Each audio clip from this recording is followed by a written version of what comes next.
الحمد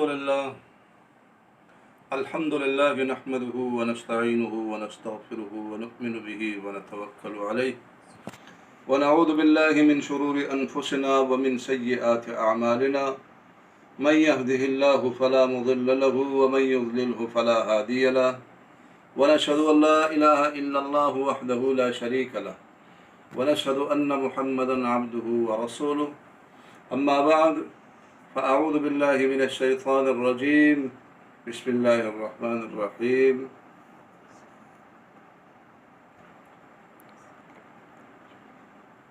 قال النبي صلى الله عليه وسلم قال الله تبارك وتعالى الصوم لي وأنا أجزي به أو كما قال النبي صلى الله عليه وسلم۔ معزز سامعین کرام،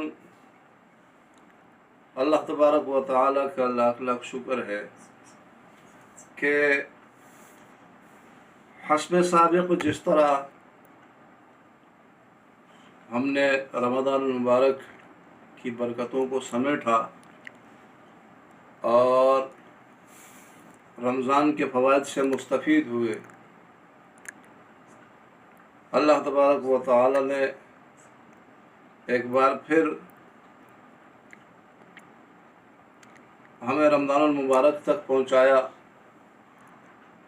اور ایک بار پھر اللہ تبارک و تعالیٰ نے ہمیں موقع عطا فرمایا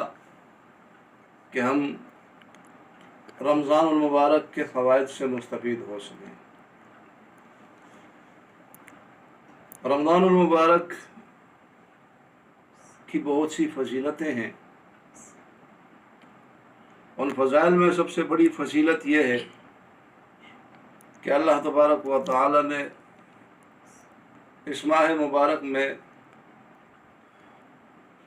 قرآن کریم کو اتارا،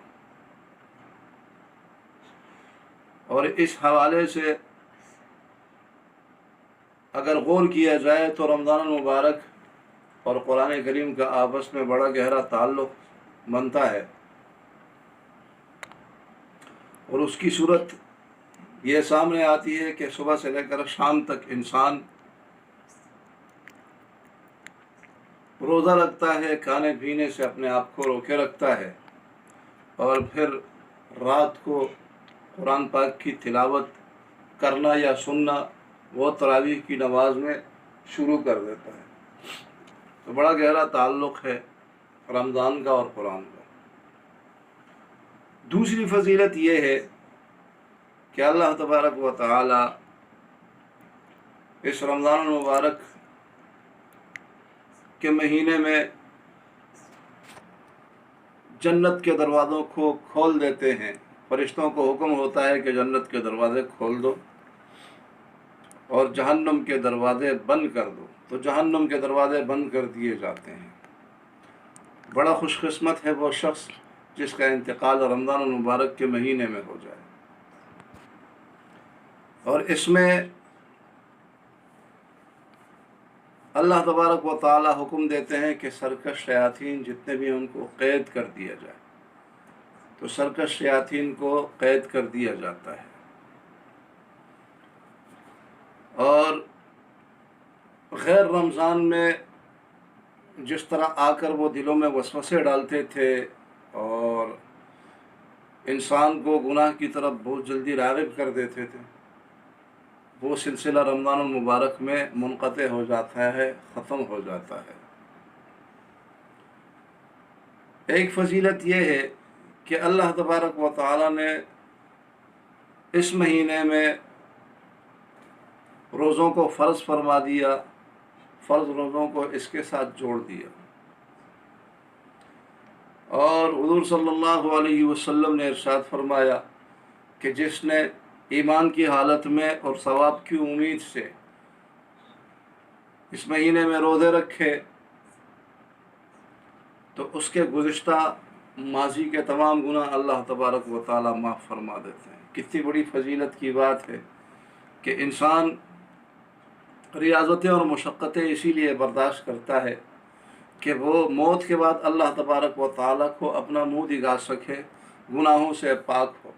لیکن رمضان المبارک کا مہینہ اللہ تبارک و تعالی نے ایسا بنا دیا کہ ایک شخص اگر اس میں ایمان کی حالت میں اور ثواب کی امید رکھتے ہوئے روزے رکھتا ہے تو اس کے تمام ماضی کے گزشتہ جتنے بھی گناہ ہیں اللہ تبارک و تعالی معاف فرما دیتے ہیں۔